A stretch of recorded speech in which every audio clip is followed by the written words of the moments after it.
Olá, amigos, mais uma vez, sejam bem-vindos. Muito obrigado por participar de mais uma edição do nosso ACS na TV, o programa da Associação Comercial de Santos. Hoje, mais uma vez, um convidado super especial, além de convidado especial, um amigo e uma autoridade que eu respeito muito, principalmente. Aliás, é reitor da Unisantos. Nada contra as outras, gosto de todas as universidades, acho que todos compõem um quadro importantíssimo para a nossa cidade, para a nossa região, para o nosso país. Mas eu me formei lá, então eu tenho uma certa afinidade com a Unisantos, que é, me permita, professor, a minha universidade. Que bom. Tudo bem, professor Marcos Medina Muito Leite, bem. reitor da Unisantos, Universidade Católica de Santos. Tudo bem, professor? Graças a Deus, tudo muito bem. Você, ótimo. Graças Obrigado. a Deus, tudo ótimo também. Muito obrigado. Prazer estar aqui com você. Muito obrigado por aceitar o convite. Eu vou começar com uma pergunta diferente. Normalmente, via de regra, quando a gente fecha os olhos, a imagem do reitor é do senhor circunspecto, bravo, idade mais avançada, aparentando longa experiência, e o senhor contraria todas essas características. Como é que explica? Pergunta difícil, hein? Dificílimo, eu diria, né? Mas sabe que eu às vezes fecho os olhos e tenho a mesma imagem, né?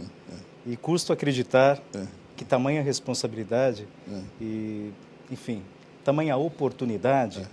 Esse foi muito feliz, tamanha oportunidade. Né? Porque, em se tratando da Universidade Católica de Santos, é uma enorme responsabilidade, uma grande oportunidade de empreender um trabalho e de contribuir para um contexto regional tão relevante, tão marcante como esse da Baixada Santista. Eu tenho alguma dificuldade também, às vezes, em dar a dimensão de que tudo isso significa. É verdade, é verdade. Mas eu vou lhe ajudar. Não deveria, como disse um grande apresentador de programa de televisão, não deveria, mas vou lhe ajudar. Ele, com 19 anos, ele se formou no ITA. Talvez isso explique, né? Aos 19 anos formado, tem que ter uma explicação. Mas muitos, né, se formam. Sim, mas aos 19 anos no ITA, se não é uma exceção, não é tão comum. Então, talvez isso explique o fato de o senhor, tão jovem, chegar a reitor da Unisantos. Pode ser, não? Pode, mas eu acho que ajuda a entender também a circunstância de brasileiro, não é? Uma família simples aqui da região, da cidade. O senhor é santista? Tendo que estudar com afinco, porque esse é o caminho, né? O caminho que minha família sempre acreditou, e eu acredito, e por isso no ramo da educação. Então, isso se faz necessário que, pelo estudo e pelo trabalho, enfim, se construa uma caminhada. Você se formou em que no ITA? Eu fiz computação. Computação? E depois continuei estudando, aí não parei mais. Quer dizer que, em tese, entende tudo de computador, é isso? Em tese. Que é um mundo fantástico. Muito diverso. Um mundo infinito, né? Muito infinito, diverso. Né? Muito infinito. Diverso. Um mundo de possibilidades, de alternativas, muito diverso. Eu acho o mundo fantástico, sem dúvida alguma, e é o presente e o futuro, né, professor? Sem dúvida alguma. Pois é, o presente, e hoje há uma convergência muito grande em torno daquilo que se chama de tecnologia da informação e de comunicação e de outras áreas do saber, que fazem uso da computação e das técnicas que a computação envolve para desenvolvimento de outras áreas até então absolutamente desconhecidas. Então, por exemplo, a nanotecnologia, que permite vincular técnicas de processamento, técnicas computacionais, com a química, com a eletrônica fina, né, de altíssimo valor agregado. Então, hoje há novos campos de saber. E eu diria que a computação é um segmento relevante, importante, que dá a sua contribuição, mas cada vez mais assume uma postura de apoio, né? Quase que uma postura coadjuvante num processo mais amplo, energias alternativas, renováveis, biotecnologia. Então, você vê que a informática, a computação acaba se apoiando realmente, ou se configurando como uma ciência de apoio e de suporte. Bom, agora especificamente vamos começar a entrar um pouco mais. Aliás, a Unisantos nos honra, é associada da Associação Comercial de Santos, é parceira, integra a Câmara Setorial de Ensino com a participação ativa e, sem dúvida alguma, lá essa Câmara Setorial é um foro privilegiado, sem dúvida alguma. Entrando um pouco mais agora na Unisantos, antes de a gente detalhar um pouco mais, mas o fato de ser católica, universidade católica, qual é a implicação disso? O que representa isso? Isso é uma questão... É mais responsabilidade? Eu diria que sim. É mais responsabilidade por tudo aquilo que o catolicismo, o cristianismo nos colocam como valor, como fundamento, como missão. Então, aquele que é educador se soma uma perspectiva muito interessante, porque nós estamos falando de educação para a liberdade, para a realização plena da pessoa humana, que são os elementos fundamentais, por assim dizer, da mensagem cristã, não é? A realização plena do ser, vocacionado para a liberdade, vocacionado para a sua plenitude, vocacionado para a santidade. Então, imagine o que são todos esses valores atuando no nosso processo institucional. É esperado, eu digo esperado porque é um desafio permanente, né? É esperado que cada ação em sala de aula reproduza este modelo, nos ajude a compreender o desafio, não é? Nos instigue a essa missão. Então, é uma enorme responsabilidade, mais uma, né? Se soma a essa questão universitária. No mundo atual, esse é um ponto fascinante. No mundo atual, o fato de ser, com tantas correntes religiosas, o fato de ser católica, o que representa isso nesse contexto de mudanças religiosas no mundo, com linhas até radicais, e mais, qual é o papel efetivo do bispo Dom Jacir, ele que é chanceler oficialmente, é isso? A universidade, como todas as universidades católicas, todas as universidades pontifícias, elas têm na figura do bispo o seu chanceler, ou o seu grão-chanceler. Dom Jacir é o nosso chanceler, é também bispo diocesano, e como tal, lhe cabe o direcionamento institucional, não é? A questão do valor, os princípios norteadores da ação universitária, no campo em que atuamos, e o faz com muita presença, o que nem sempre é habitual para os chanceleres, mas ele caminha conosco de forma muito próxima. E isso é muito importante na condução do processo universitário, dentro dos princípios que eu comentava há pouco. Agora, em meio a essas vastas correntes religiosas ou tendências, é preciso resguardar os valores do catolicismo e aqueles que estão associados à nossa instituição. A Santa Sé define uma linha específica para a condução do trabalho das universidades católicas. E o grande empenho é que, sendo universidade, aí está o grande desafio, abertas ao saber, dispostas à pesquisa, à identificação dos elementos constitutivos do mundo e como tudo isso pode convergir para o melhor bem-estar da humanidade, dentro de todas essas ações, cada vez anunciar e reforçar o caráter evangélico do nosso anúncio. Então, o aspecto da ciência, da descoberta, o saber científico é evangelizador quando representa uma boa nova para os povos. Usando a etimologia de evangelho como boa nova, não é? Então, anunciar uma descoberta, imagine a cura de uma doença, ou a identificação de um método de trabalho que reduza a poluição em determinado contexto urbano, isso é uma boa nova para a sociedade, para a população.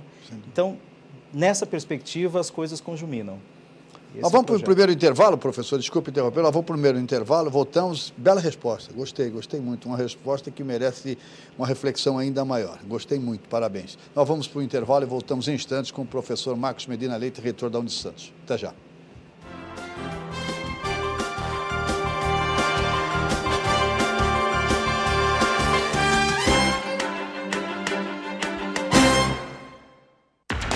Conheça o portal da TV Com Santos. Acesse www.tvcomsantos.com e fique por dentro de tudo que rola na nossa programação. Conheça os nossos programas, notícias, entretenimento. Entre em contato com a gente através da nossa central de atendimento. E você ainda pode assistir ao vivo a nossa programação através da Web TV. TV Com, trazendo interatividade através de um clique.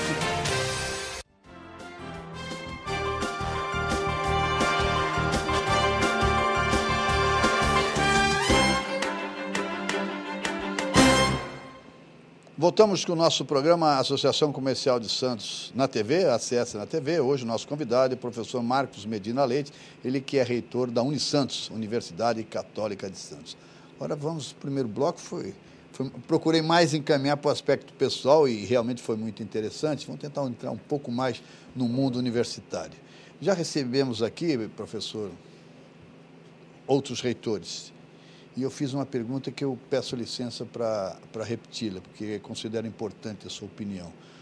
Uma recente pesquisa apontou, infelizmente, que nós não temos, salvo equívoco, nenhuma universidade brasileira entre as 100 melhores do mundo. E que, se não temos entre as 100, consequentemente, não temos entre as 10. Os Estados Unidos têm 2 entre as 10. Por que isso, professor?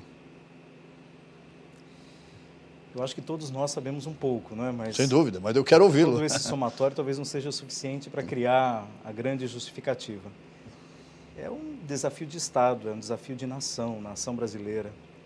Nós ainda investimos pouco em educação. O problema da universidade é apenas a manifestação do problema maior, que agora começa a ser, talvez, revelado na sua intensidade, que é o verdadeiro drama do ensino fundamental. Eu vou lhe dar um exemplo para que nós tenhamos uma dimensão do nosso desafio como Estado brasileiro.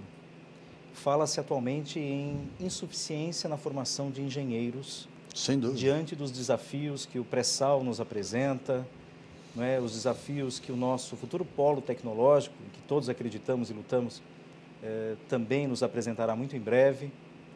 Entretanto, a falta dos engenheiros é apenas uma manifestação do verdadeiro drama que nós vivemos no ensino fundamental quanto, por exemplo, a professores de matemática. Então, o termo correto é esse, drama mesmo. O quadro é dramático, é realmente um exemplo. Já dei aqui e repito. No dia ligaram na associação comercial, eu preciso de 5 motoristas de empilhadeira. Meu amigo, eu não tenho um, o senhor quer 5? Até isso falta. E é uma atividade normal no Porto. Desculpe, professor. Agora, você imagine um jovem em idade de ensino médio fazendo hoje uma opção consciente pelo ensino de matemática, pelo ensino de língua portuguesa, pelo ensino de ciências, pelo ensino de história, geografia. Essa é uma cena cada vez menos frequente. Nós temos observado um verdadeiro êxodo vocacional nesse campo, por conta dos salários que são muito achatados, das oportunidades que apresentam um desafio, às vezes superem muito a disposição inicial do jovem, não é? O enfrentamento de uma sala de aula, nós temos diariamente nos jornais, televisão, casos de professores que se sentem pouco seguros no desenvolvimento das suas aulas. Então, este é o quadro dramático.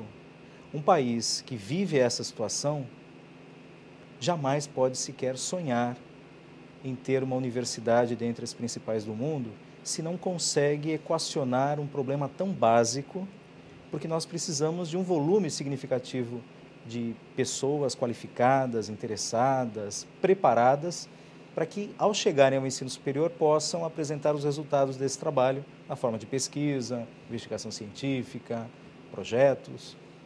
Algum tempo atrás, professor, eu li uma matéria muito interessante, se não me falha a memória, na Veja, em que indicava o seguinte, que um dos maiores males causados pelo período ditatorial, e aqui não vai nenhuma análise do período em si, vai apenas contextualizando, um dos maiores males ocorreram justamente na área de pesquisa, que a Revolução sufocou as universidades, premeditadamente, por serem, teoricamente, focos de esquerda e até de resistência. E que, em função disso, muitos foram, e que esse setor se esvaziou. O senhor concorda com isso?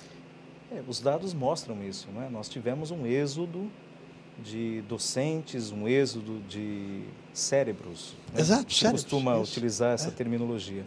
Nós tivemos um verdadeiro êxodo por conta da impossibilidade de desenvolverem aqui a sequência dos seus trabalhos que, salvo o melhor juízo, em muitos casos sequer resvalariam no aspecto que pudesse, à época, suscitar qualquer preocupação para os mandatários de então. Entretanto, o olhar não guardou grande detalhamento sobre esse cenário, né? Como um todo, a universidade foi afetada, nós tivemos muitos e muitos pesquisadores deixando o país, alguns que desenvolveram carreiras brilhantes no exterior, outros que acabaram retornando e trouxeram parte dessa experiência, mas eu concordo que realmente esse período causou uma dramaticidade ainda maior ao nosso quadro já dramático, né? Que comentávamos há pouco.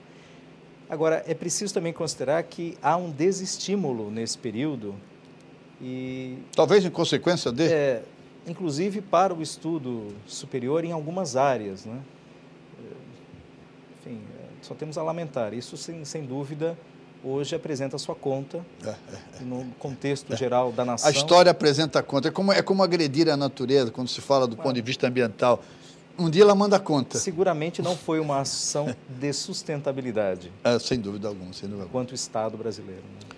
Unisantos, especificamente, como é que vai a nossa Unisantos? O que é que mudou? Maria Helena Lamberti, o senhor sucedeu a professora Maria Helena Lamberti, fez um belo trabalho, sem dúvida também, mas um filósofo francês diz que o estilo é o homem. Buffon disse, o estilo é o homem. O que é que mudou com o senhor? Qual é o foco, ou os focos principais desse seu período como reitor inicial? Nós já vimos trabalhei com Maria Helena na última gestão.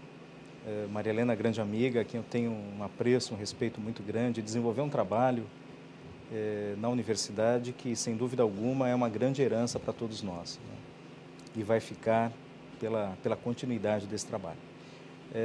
Já naquele período, nos 4 anos em que estivemos juntos, nós conseguimos iniciar algumas ações de forma inicialmente modesta, mas que hoje vão ganhando mais corpo.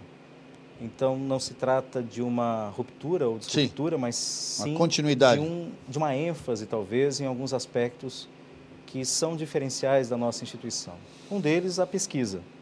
É um tema que vem ganhando um espaço muito grande. A Unisantos já tem uma história de pesquisa, uma história de pós-graduação em estrito sensu, já de décadas, né? E, ultimamente, nós temos tomado cuidado de criar programas de incentivo, ampliação de iniciação científica, ampliação de programas de pesquisa, grupos de pesquisa, ampliação da infraestrutura física voltada a isso, a criação de programas específicos para que os docentes tenham estímulo e incentivo nessa área, uma proximidade da nossa editora em relação aos trabalhos dos pesquisadores, como um espaço para a apresentação das nossas publicações científicas.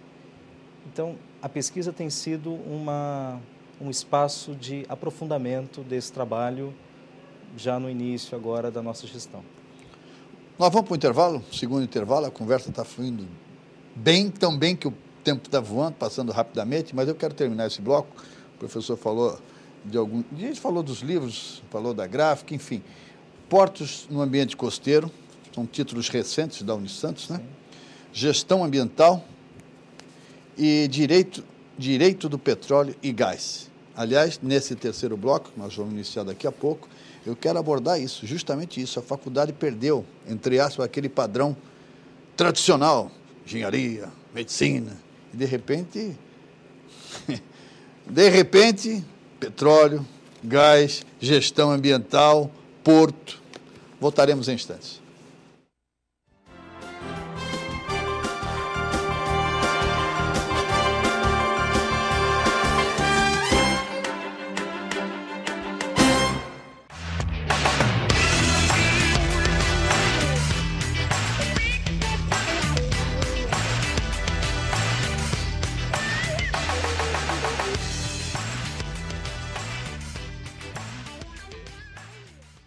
Interatividade na TV com Santos. Fique por dentro de tudo o que acontece na nossa programação, através do Twitter, www.twitter.com/tvcom_santos ou pelo Facebook, www.facebook.com, e procure a TV com Santos.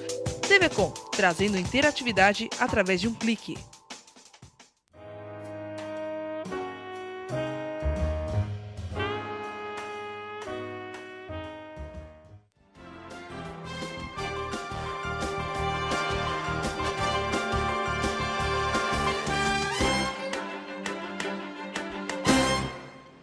Voltamos com o nosso ACS na TV, hoje recebendo o amigo e reitor da Unisantos, Universidade Católica de Santos, professor Marcos Medina Leite. Terminei o segundo bloco, falando aí dos novos cursos, enfim, da quebra, entre aspas, do chamado padrão tradicional das universidades e faculdades do Brasil.